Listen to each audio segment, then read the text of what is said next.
Welcome back for another Shepherdess Flock-In session.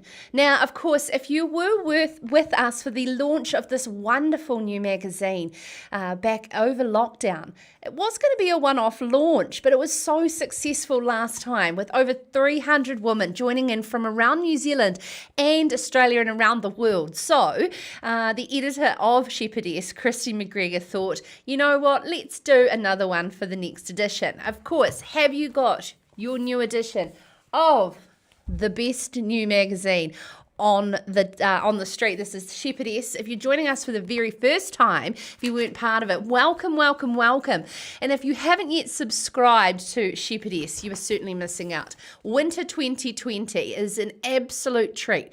Every single page of this is absolutely luxuriating on the lifestyle that is rural New Zealand. It brings me close to tears in the entrepreneurial spirit of our women here in New Zealand, and makes me so proud to support local publishing, especially through these crazy times with media around the world.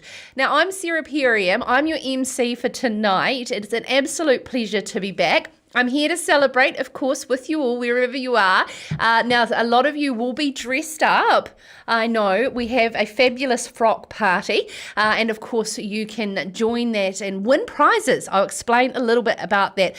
However, if you are tucked up in your PJs and with a little bit of a cup of tea, that's okay too, because that weather is coming in horrendously, especially here in Christchurch right now. Snow down on the Port Hills, and I'm sure it will be horrible in lots of other places. So what a great opportunity to tuck in for the next hour and get to know the wonderful woman live with your questions as well from the stories from the winter edition of Shepherdess. Now, for those of you who are joining us for the first time, Shepherdess is a quarterly magazine, and it is, of course, about creating a vibrant rural community around and connecting, empowering, and inspiring women. And if I can just say, you know, the touching part of the closing letter to the editor, I know this wonderful woman, and this is one thing I absolutely love about Shepherdess, but because I do know a few people around this country, Kendall Milne from Kurau. She said, I will certainly be nabbing the next one from Farmlands as a treat to myself, as this edition left me feeling connected, inspired, and feeling proud to be a woman in the rural sector. And of course, the seamless inclusion of te reo Māori is such a positive step forward. I love that New Zealand's unique biocultural heritage is effortlessly intertwined throughout the edition. And we'll be talking a little bit more about the power of that as well. And our Māori culture that is intertwined throughout Shepherdess. Now, of course, the resourceful and entrepreneurial woman, as I described, who is going to be coming up in this edition. We have the wonderful Kate Tosswill, who will be joining us shortly from, if many of you may be following her on Instagram. If you're not, check out Hippie. It is the latest and coolest wool brand, as well as Rebecca Dwyer, a fabulous photographer who took her own photography, actually, for the magazine down in South Canterbury. Sera Grubb from Manaka Kai Honey, an architect turned beekeeper. Very, very cool story. Will be joining us. And we're going to head right up into the isolated back blocks of Gisborne to Puketoro Station to Leigh McNeil. And Leigh's a bit of a character, I know, so that will be a lot of fun as well. Now, I was talking about this fabulous frock competition.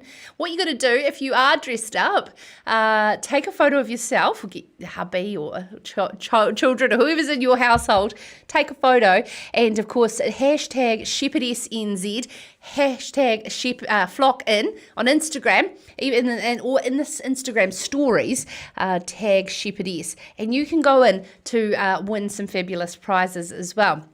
Of course, I believe that they will be drawn on Facebook and Instagram following tonight.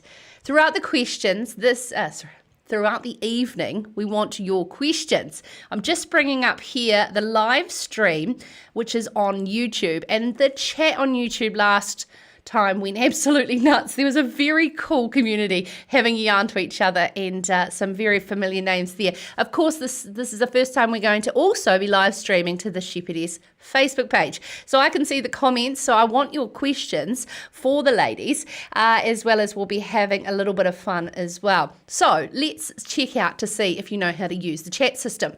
I want to know where you are watching tonight. What's your special little part of rural New Zealand, paradise, where you live? I would love to know where you are tuning in from. It might not be New Zealand, it might be around the world. On Sera's Country, where I'm a broadcaster, Monday through Thursday, live across social media, we have a lot of people in the UK, so we could have a lot of UK viewers, so welcome to you. Pop a question, of course, in that chat box, and we will get to our guests very, very shortly. I would just like to say a massive congratulations first, before we get to our guests, to Christy and the team of contributors, the designers. A lot of the contributors have been the women themselves who've written the stories in isolation, and of course the photography is absolutely brilliant. If you haven't, head to shepherdess.co.nz and make sure that you subscribe. It's the perfect gift as well. My mother and stepmother have got an annual subscription, and they tell me that this is their favourite magazine out of all of the magazines that they can get as well. Right, so first up, we are going to go to the title, Entrepreneur, Business Beyond the Farm Gate.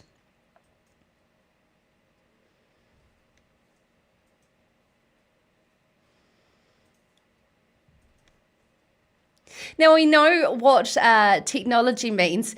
There is no geographical boundaries to starting a business. Innovation is pouring off farms around rural New Zealand. In the winter edition of Entrepreneur section, Rebecca Harper spoke with 4 women who have started and are running businesses from their farms. And tonight we're joined by one, Kate Tosswill, who in 2018 established Hippie, a collection of timeless and ethically produced pieces of knit art created from wool grown on the Tosswill's farm from the Wairarapa. Now, hippie is a Māori word for sheep. There you go.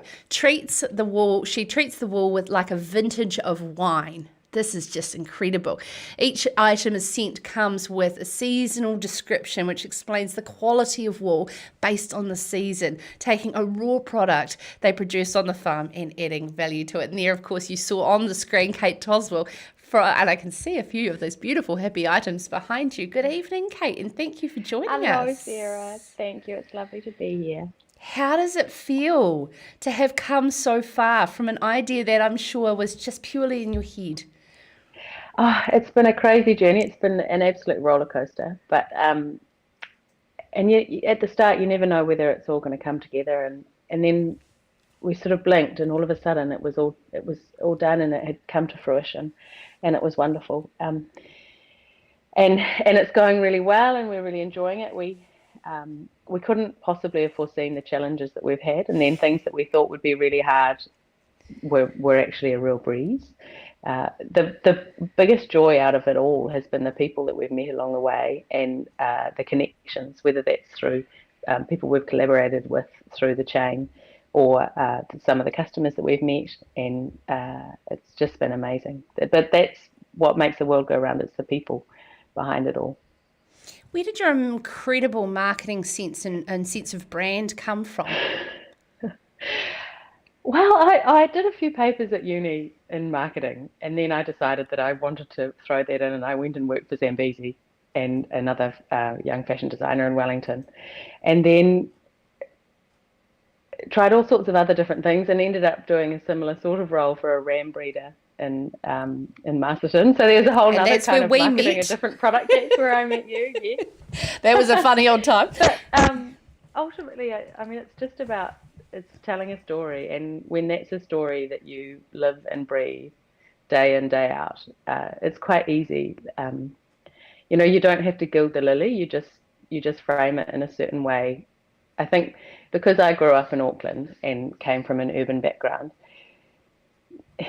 it's perhaps easier to have an understanding of the vintage, the urban lens, and how you might be able to translate that rural world into a more palatable, easily understood, and appealing way for an urban audience, which was a massive passion behind starting Hippie, in that we also wanted to be able to tell a positive farm story to a new audience. And just because, like so many farmers, we're passionate about farming, and we do it in a really authentic way with great integrity and prioritizing animal welfare through the roof. And we're already doing such wonderful things, but we just need to get better at telling our story.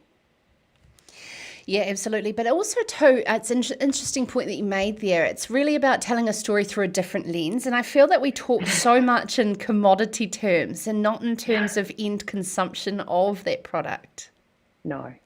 I saw a great post today by Julia Jones relating to the red meat sector and how that's going. And there's lots of similarities with the wool sector, but it certainly needs to be more consumer-led, and we can't just produce and expect there to be a market. Now, I just want to continue on with questions, and it's not all about me, it's about the viewers and your questions as well. We've got Kate for another 10 minutes, so please feel free to add your questions. Kate, just to give you a bit of an understanding, that we have people all the way from Scotland to Golden Bay to North Otago, to Gladstone, not too far away from you. No. To Riri in Gisborne, to Middlemarch watching right now. Isn't that just incredible? It's amazing. So talking about that spread, who are the customers of Hippie? It's been really interesting. There's a lot of different segments within the market, and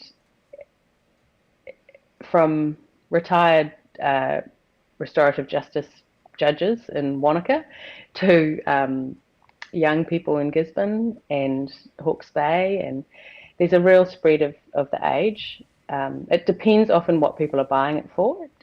We've had lots of husbands buying gifts for their wives, which is lovely, always generally throws.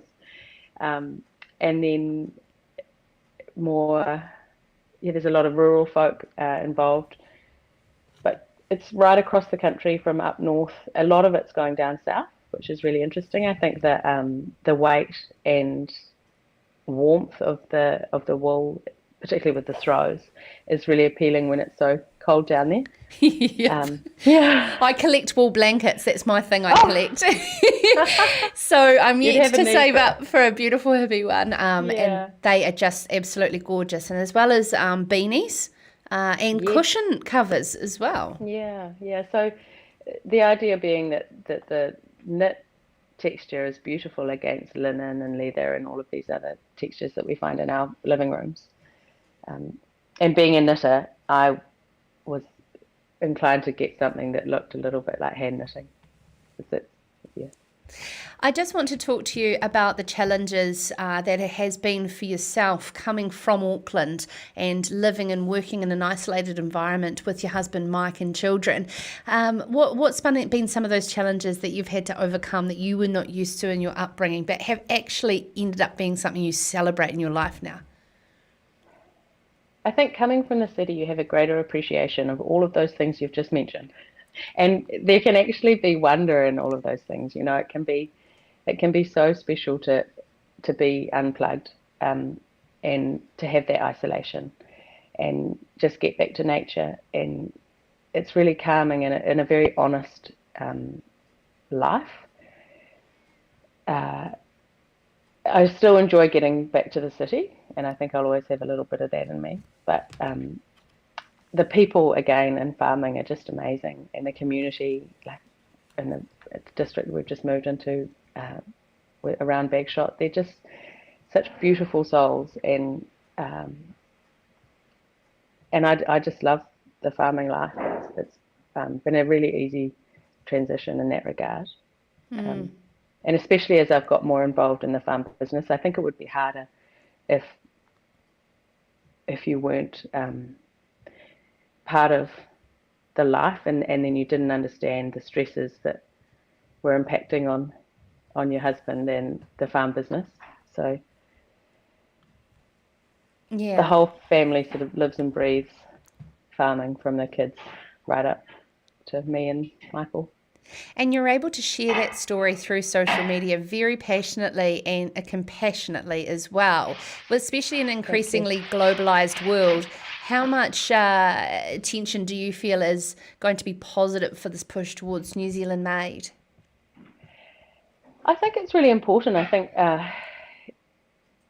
you've got to look behind a brand and see what's underlying it. As farmers, and consumers, we wanted to build a business that invested in the capacity within New Zealand to add value to our primary produce. So that's things like the scour, the mill, the onshore manufacturing, so that we produce so much primary product, and if everyone decides to send it offshore to get it produced, processed, manufactured, and then bring it back, well then we're never going to be able to do it in New Zealand, and that just elongates the supply chain and adds more people in clipping the ticket. And you look, woolen carpets are really quite highly priced, but that's not being reflected in the price being paid to farmers, because that chain's so long and so many people clip the ticket, and you get an absolute dissolving of the story and behind there, because it's just so far removed. So that's where we've really enjoyed being so connected through the chain and then right to the end as a consumer. And lastly, I need to ask you, how beautiful was it to be featured in such a stunning it was thing? such a treat. In It's dealing just with an Rebecca Harper, she's amazing a star. publication. Fantastic. Yeah, absolutely. Now, of course, Kate Tosswill's story about a hippie. I'm loving the microwave in the background. It's so real. Good on you, Mike. The husband has no idea that he's like clacker bang, clacker bang. Give him a good old slap on the shoulder from CSP saying, good work, Mike. Yeah. You've met the man behind the microwave. Yeah. Oh, no, it's absolutely beautiful. And thank you for all that you do in promoting such an absolutely fabulous, one of the most sustainable products that we actually produce in this country. And what an incredible sort of benchmark you have set for us in terms of brand as well. You've done such a great job. Of course, Kate's story is in the winter edition of Shepherdess. Thank you so much. We better get you one of those throws to add to your collection. Thank you so much. I can't wait to visit as well. Yeah, that'd be lovely. Wonderful. First up in, of course, the Shepherdess, flock in. Welcome to you all. I'm jumping over here on Facebook. Joel, there's a few. You've got me going. I've got two. Dwyer is watching from Hastings in Hawke's Bay. Sarah Jane is from Leiston in Canterbury. And Greta Norrish is watching from Fairley in South Canterbury. Joyce would like to see, can we see Kate's products, please? Kate, what? Okay. Is Kate still there? No. What got her interested in knitting? I'm going to see if we can find Kate. Sorry, I didn't have them all marked out. But if you head along to happy.nz, I believe, if you also are on Instagram, Joyce, you can have a look on there. But of course, you can find Happy online. I will find Kate's products for you in here shortly, Joyce as well. Now, of course, we're going to head further up from the Wairarapa. We're going to head and navigate our way up to the top of the east coast, to the very isolated Puketoro, but beautiful Puketoro station. I can't wait for our next guest, the beautiful Leigh McNeil.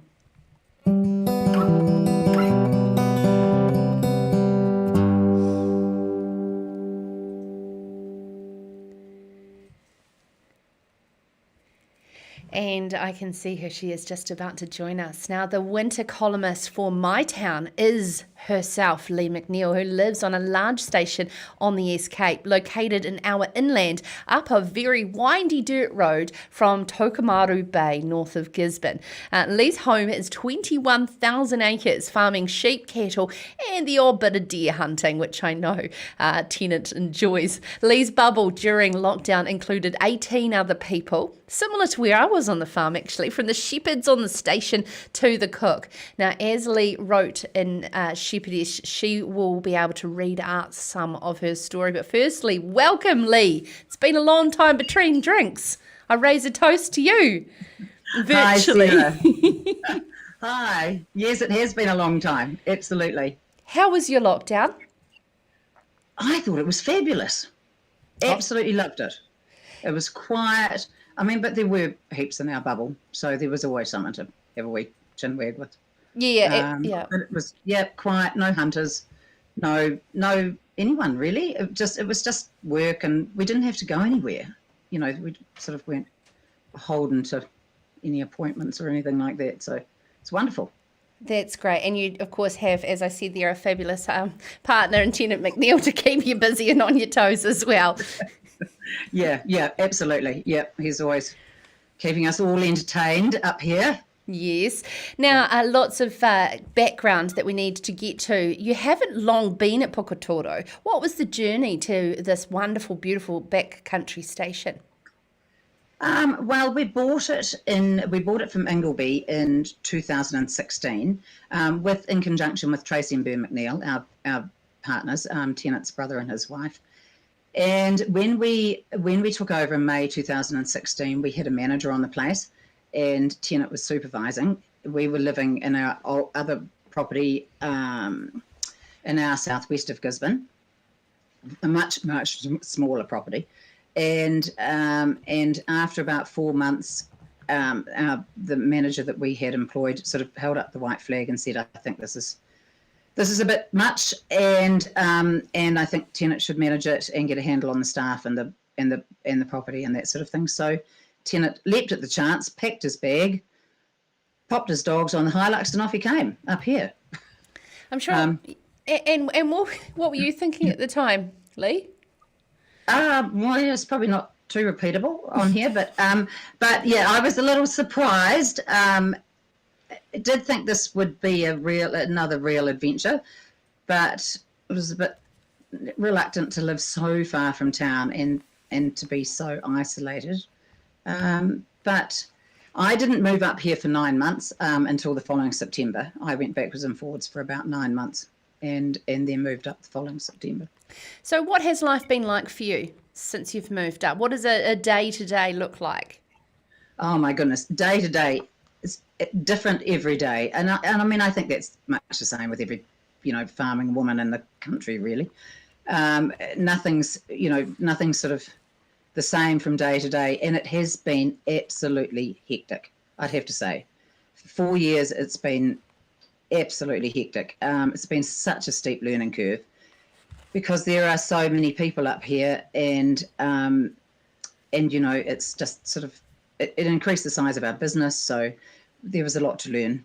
There was a huge amount to learn, and it's been hectic. I just want to firstly put out a bit of a shout out to our audience watching. I'd love some questions to come in from you.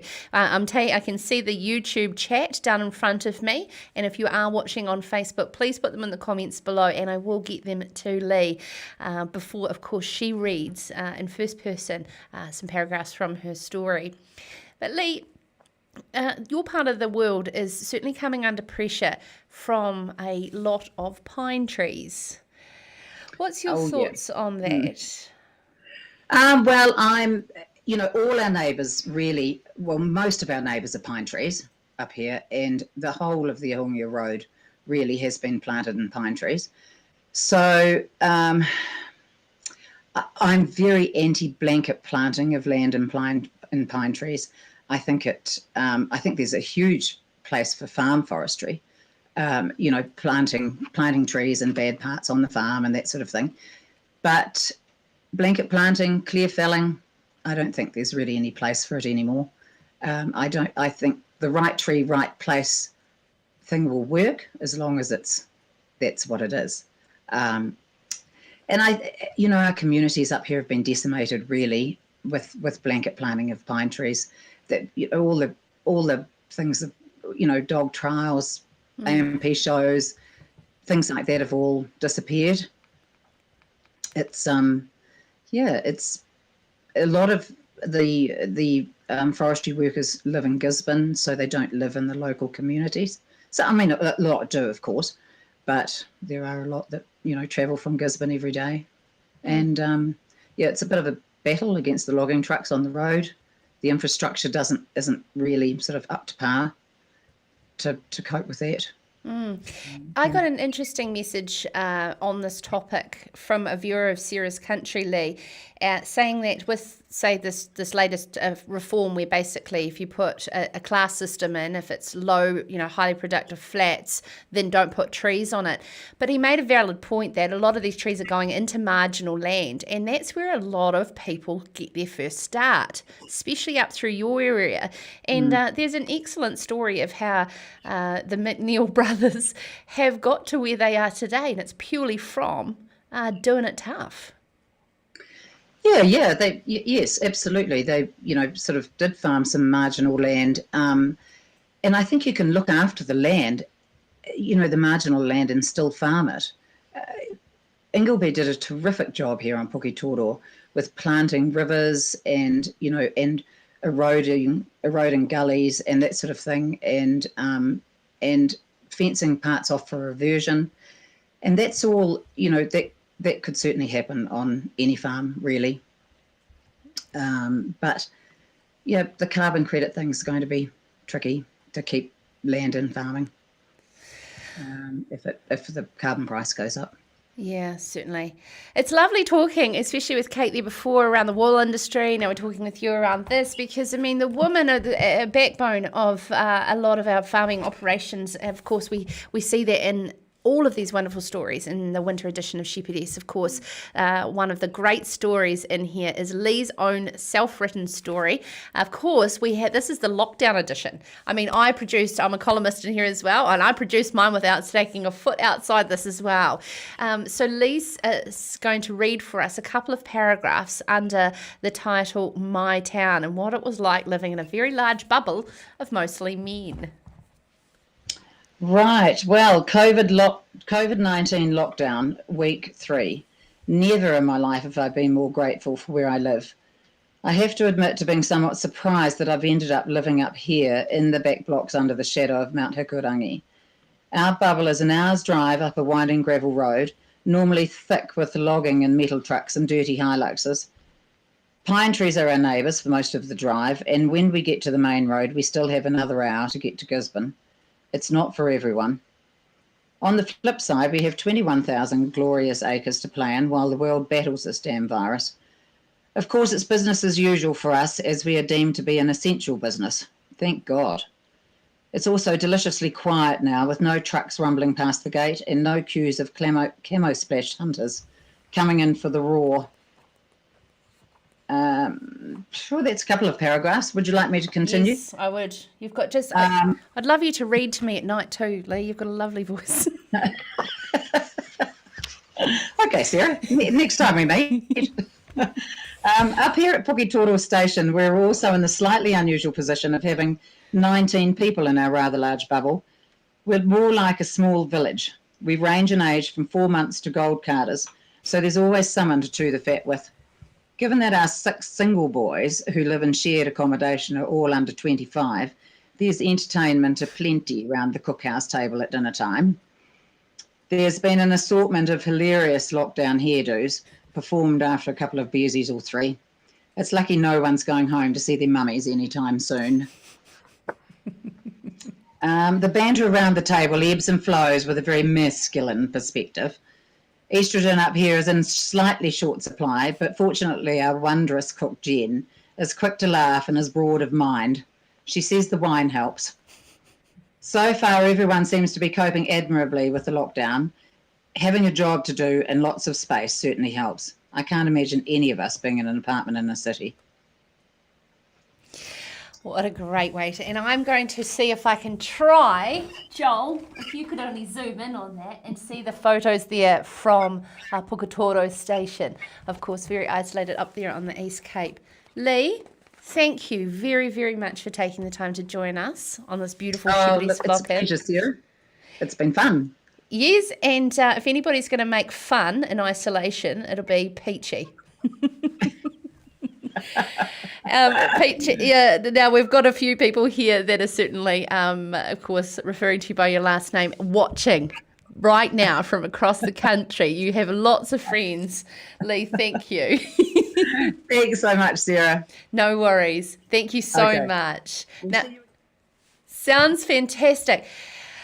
Now, next up on the Shepherdess flock, and I'm just going to actually, I look at comments every night, but I've actually just discovered that there's a whole heap more pouring in. So I've actually got to acknowledge a lot more. We've got Emma and Port Waikato. Karen Williams is back with us from Kaiteri. She must be on holiday there. Good on you, Karen. You deserve it. Our new Vice President of Federated Farmers. Stacey Law is from Tiniroto near Gisborne. Kate Dawson is here watching from West Otago. Nicola Smith, Joel has said, if we make the details of the photos a lot larger, they're hard to read. Unfortunately, we've got to work on lots of different screens, Nicola, but sorry about that. Katrina McMillan is in Hamner Springs, another person taking a holiday. Good on you, Katrina. That's a wonderful sheep milking place. Joel. And, of course, we've got people watching from the Catlins all over New Zealand. Oh, my goodness. I love knowing that we're not here alone, just me and Joel. And our wonderful 4 guests on Shepherdess's Flock In. And if you've just joined us, we are celebrating the Winter 2020 edition of Shepherdess. Did you know that this was entirely created over lockdown? And in the way that the magazine world is in New Zealand, local publishing has never been more important to support, especially when it comes to connecting, empowering and inspiring each other in the isolation that we experience every single day. We don't need COVID for that. Now, up next is another contributor, self-contributing to Shepherdess and, of course, taking her own photographs as well. The wonderful Rebecca Dwyer will join us very shortly.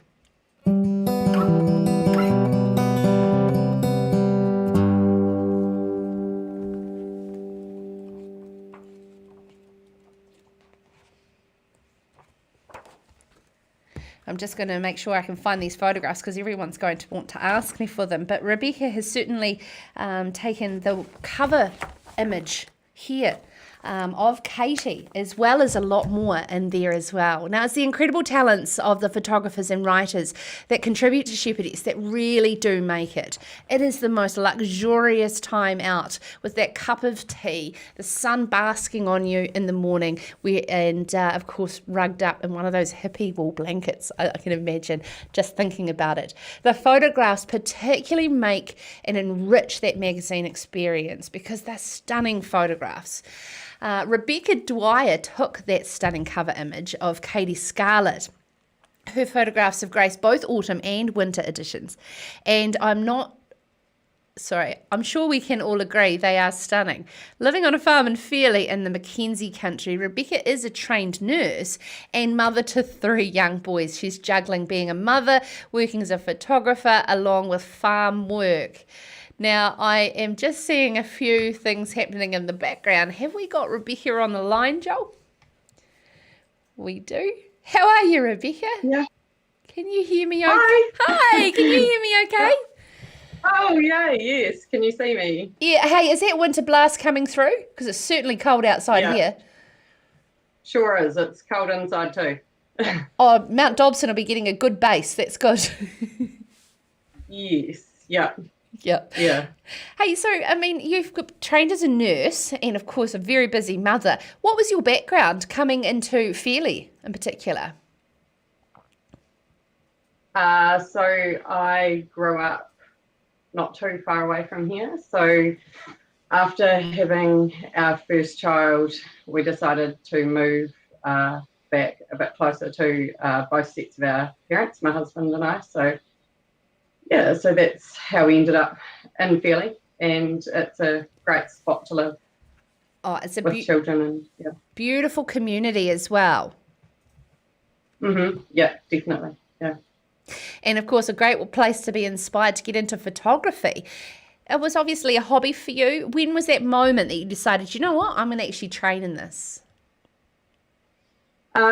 So I nursed up until I was pregnant with my first child, and then I stopped nursing and had 3 children pretty close together.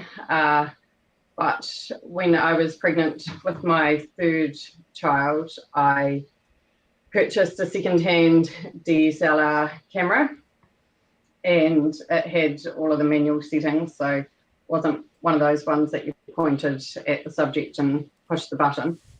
And I knew it had the potential to take amazing photos, but I just couldn't figure out how to use it, which was super frustrating. So then I started looking for a course that I could do to learn how to use the camera. With a 1 and 2-year-old at home, it needed to be online. So I discovered a diploma that was online and applied for that and got stuck in and managed to complete it a week before our 3rd child arrived.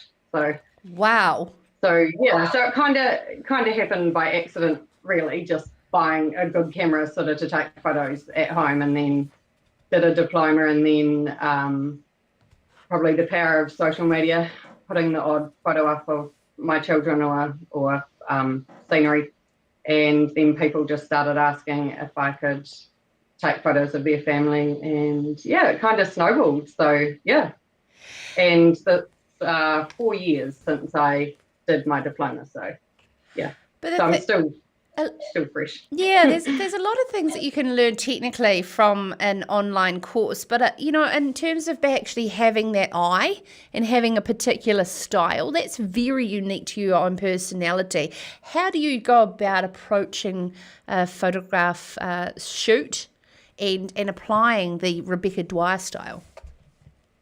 Okay, so my style probably has evolved quite a lot over the 4 years. I sort of started off very nervous and concentrating so much on all the settings and everything the camera had. I would just get people to stand in a line and get them to smile and look at me. But probably lately I've moved a bit towards being kind of documentary style, so actually capturing people in their environments and capturing real moments of their life, really. So that's sort of, yeah, what I'm up to.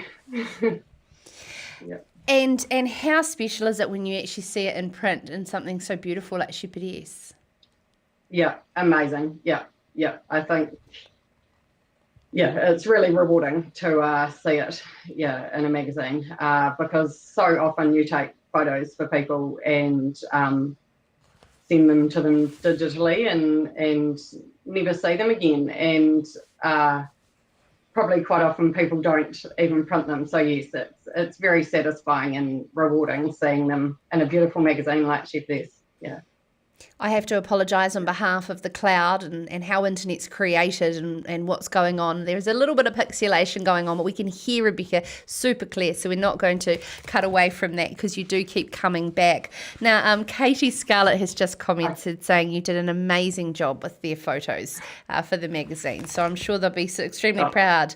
But also, too, when you're talking about documenting somebody's life and lifestyle and capturing those moments, you know, what's so important about having a specific magazine to inspire each other around New Zealand, rural New Zealand, but also tell our stories so powerfully through imagery. Mm-hmm.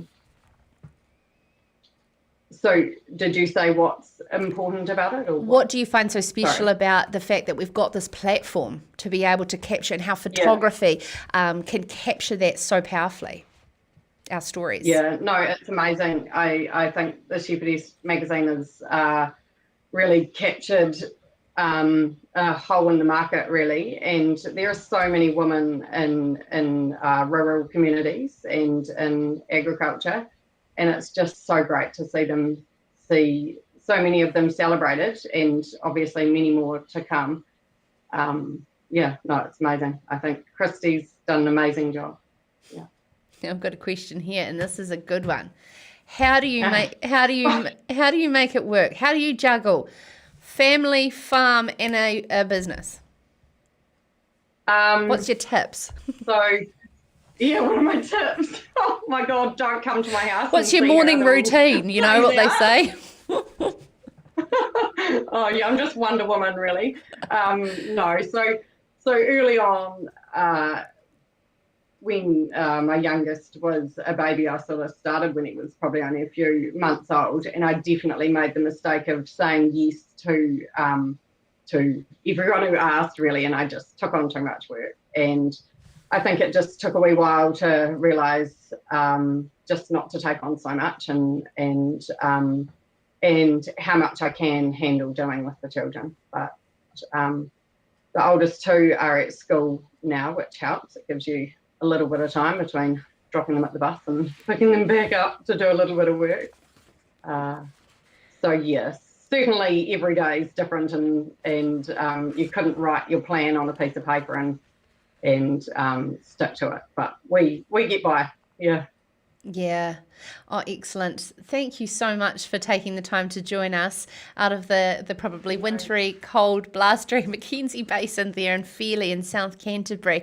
Rebecca Dwyer has been a photography contributor for both the autumn and winter edition. And I'm just going to mark these things here so I don't lose it. So I've got Joyce's other one.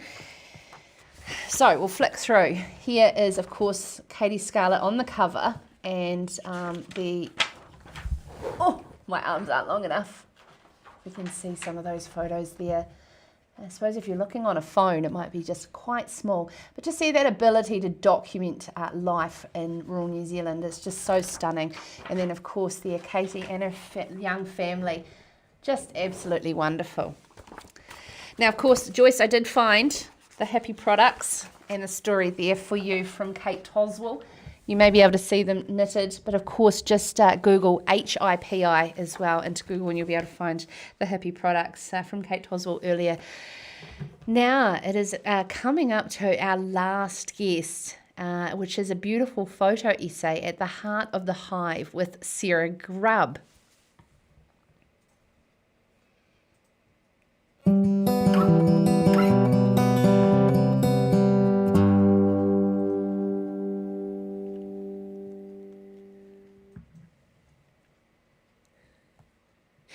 Such a wonderful way to be able to go from one of the photographer contributors, wow, that was a lot of words, into the photo essay. And that's actually one of my absolute beautiful favourite parts of this magazine. I'm just going to start off by showing you this here. This is our last guest in the flock in, Sera Grubb. And just being able to capture, look how close up and gorgeous that is of the hive. And the stunning sunset there. Of course, if you've just joined us, 2020 winter edition of Shepherdess magazine out now. And what we do every quarter now is, of course, this flock in, where we get to meet the woman live and take your questions wherever you're watching around New Zealand, and get to hear from them in a deeper way around their story. So as I said, our last guest is Sera Grubb, with the incredible images there from Raglan photographer Lottie Heddle. Sera is the owner and director of Manakai Honey, a beekeeping operation in Northland, managing hives placed throughout Northland and the Kaimoana Ranges. Before 2012, though, Sera admits she didn't know anything about Manuka honey or beekeeping, which is absolutely incredible in terms of her journey. And she joins us now. Good evening. Hi, can you hear me okay? I can. You look Good. Fabulous this evening. Thank you. A very nice, clear picture. Hey, you've got a great story. You started out as an architect and now a beekeeper. How did that journey uncover itself? Well, I grew up in South Auckland, and I did a 5-year degree at architecture school at Auckland University, and then I worked in Auckland as an architect for a commercial practice. They did the Sky Tower, Craig Moller, and went to London for 5 years and worked on big commercial projects like Terminal 5 at Heathrow. Came back to New Zealand, moved up to the Bay of Islands and had my own practice there for about 10 years. But I'd really got to a point that I felt that my heart and soul wasn't in it anymore, and I wasn't giving my clients what they deserved, when you're spending your life savings, and I really needed a change. So I can only call it divine guidance, actually, because just beekeeping sort of came up in conversation in different ways. And I ended up doing a 1-year diploma with Telford in Kaitaia, their beekeeping diploma. And I bought 75 hives because I got the bee buzz. And then the opportunity came up to buy an extraction factory and another 200 hives in Kaitaia. And now we've got over 2,000 hives, and our extraction factory extracts for about 50 plus northern beekeepers. Wow. Fantastic. Now, the name Manakai Honey, connected to your Māori culture, where's the influence for you and being able to tell that through your brand story? Definitely kaitiakitanga, which is guardianship and protection of the environment. And really working together with the bees, which are very much our core focus, the land and the the forest, the trees, the communities and the wider environment, just making sure that everything works together, because we want to work symbiotically with honeybees to have a positive outcome for everybody. So, there's some really important things for us within the Māori culture, which are a huge influence on the business, like tika, which is to operate with integrity, pono, to be honest, aroha, caring for each other in the natural world, and mauri, which is improving the quality of life for all. Yeah. And in regards to the expansion, what would be some of your business tips for entrepreneurial rural women watching tonight's Flock In around that rapid growth and how you were able to manage that? Look, one thing that I really learned as an architect is to deliver a project doesn't take one person, it definitely takes a team. And if you can imagine, when you're doing a building, it's not just the architect or the designer that makes it happen. It requires a team of people, which might be an engineer or, the builder, the plumber, the electrician, a drain layer, a roofer, the carpet layer, the painter. All of those people, all of that team delivers the project. So I think I've taken that learning and that team approach and applied it to this business.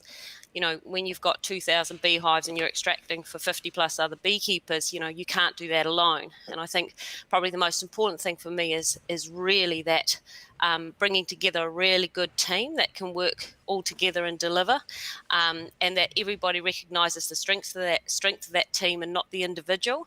And what's interesting is that's exactly how a beehive works, because in the height of the season, a beehive has 50,000 bees in it, and they all work together to make honey, basically, and to survive as a colony. And even though the hive has a queen bee that lays all the eggs and has the babies as such, I mean the hive obviously is reliant on her to a point, but it's that real team community culture, I suppose, that makes that hive work. And when you apply that to business, like I said, that team, really building a team around you, and a positive team and a really good team, means that you can grow really well and really quickly, which is what we've done. What an absolutely beautiful analogy. I'm going to certainly take that with me. There's a Māori proverb that's written here around cluster the branches of the manuka so they will not break. Is that connected to what you were just saying? Exactly. Totally, because within that cluster, then you have that strength, and just what it says, and it's not going to break because you have that strength of everybody coming together and working together to move forward. Now, if we're going to talk just a little bit more around rural issues, and in particular the investment into Northland, and in particular the investment into Māori agribusiness, are you seeing this as a positive direction? Is it still all talk? No, it is very positive. No, definitely, there's definitely a positive direction, and there's definitely huge room for growth, but it requires diversity. And certainly for Manakai, we are looking at diversifying more into export and packaged products, and also added value products. And in the last 2 years, we've worked with a scientist to develop a Manuka ointment, a Manuka honey-based ointment, which we're using in animal care, and we've been trialling it for the last year. With animals and vets, and definitely we're putting a lot of focus into that, as opposed to just Manuka honey in a jar. Yeah, So there's absolutely. definitely still those opportunities to move forward. Fantastic. And of course, we've had yesterday, actually, the Primary Sector Council Vision Fit for a Better World, focusing around the values of Te Taiao, to bring together collectively between Pākehā and Māori a shared sense of a similar vision into the future. How are you feeling about that type of vision and direction? Yeah, well, again, it comes down to working together, doesn't it? And I think that that's what makes things work. And for us, that's definitely been the case. Definitely. So no, I think that's all positive and definitely the way forward. Well, it has been for us and still will be. So what does the next 5 years look like? The ultimate question.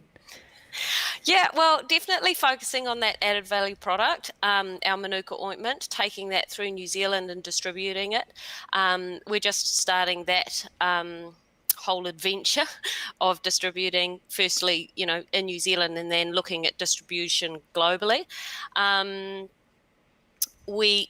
developing that product further and other added value products. So that's definitely one side of it. Also, obviously extending our beekeeping operation and getting more hives, and then providing more services for other beekeepers and support services to them, smaller local beekeepers, Northland beekeepers, and helping them with their businesses and supporting them moving forward, definitely.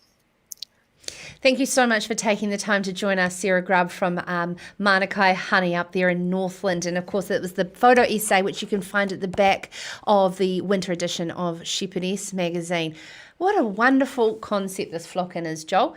Can I just say thank you so much to, as we close, producer Joel Rock, here broadcasting, as well as we have to have and raise a glass to the editor of Shepherdess, Christy McGregor. One ballsy woman taking on and continuing to power through producing a magazine locally published here in New Zealand, all about rural New Zealand women, and what is such an uncertain time in the publishing scene here in New Zealand. I'd absolutely love to ask each and every one of you to do one little thing to support this incredible publication. If it is just as small as your local cafe, dropping them off a copy and telling them about it. Or what about your local store that likes to stock magazines? Encourage them to maybe get a couple of copies in and trial them out on their magazine stands. Christy, I know, is working very hard in the background to get them distributed on a mainstream national audience, and she wants me to pass on to you that subscriptions between the last one to this one have been absolutely through the roof, and we all put that probably down to our appreciation of slowing down and enjoying the physical, tangible time out with something so special of reading and learning and inspiring and being empowered from other people's stories. So, of course, go to shepherdess.co.nz and you can, of course, jump on and subscribe. It's only quarterly, and it's that absolute treat that can come specifically for you or your special loved one that you can have turn up in their mailbox if they've got a special birthday coming up, as well as, of course, we're leading into Christmas. It'll be here sooner rather than later. I know that. It's certainly been incredible to be surrounded tonight by 4 fantastically inspiring rural women. We hope that you have enjoyed this winter flock-in. Please make sure that you send in a message if you have and you enjoy this concept. Please send in a message of support on Instagram, Facebook, or wherever to tell Christy that and her team that she's doing a fantastic job. The fabulous frock winners will be announced on Facebook tonight. I want you to, Christy wants to thank all of you for your support over this time. And of course, as I said, shepherdess.co.nz, and annual subscription is only $60, and it is totally worth it, every copy. If you, as I was just saying there, what about your library as well? That's another great place that people like to head away on these cold, blustery nights. I've been your host tonight, Sera Perriam. It's with absolute pleasure as not only your host, but a proud contributor every quarter as well. And if you want to continue to isolate, check out the best top 10 places to isolate on our beautiful farms in the back blocks of rural New Zealand as well. Thank you so much for being a wonderfully engaged audience, seeing all of these. Chloe has said a stunning publication, an inspiring woman. What a great evening. Thank you, ladies. Agri Women's Development Trust will be Lindy Nelson saying thank you, of course, to Sarah Christie, Joel and Kess, inspirational woman. And Liz Pemberton from Rural Woman has said thanks to Kate, Leigh, Rebecca, Sera and Christy for a great night. Joyce, brilliant, that was fun. Great to see and celebrate these rural women. It's so nice to know that you are absolutely enjoying this. Jane is here from Manukau, Horowhenua, love the first edition. Megan Grant has said enjoying listening to all of the stories. So you got to know that we are becoming more and more of a connected community, rural women across New Zealand, and inspiring and lifting each other up. And I certainly took out a gem from every single one of those interviews tonight. Oh, it's an absolute pleasure. And let's look to do this again in spring. I can't wait. It would be fantastic. Please look after yourself, your loved ones, and your communities over these dark, cold nights in winter. Take care. And if you haven't got yourself a copy, go and get one. You won't regret. Shepherdess. Winter 2020. Good evening, and we'll see you again soon.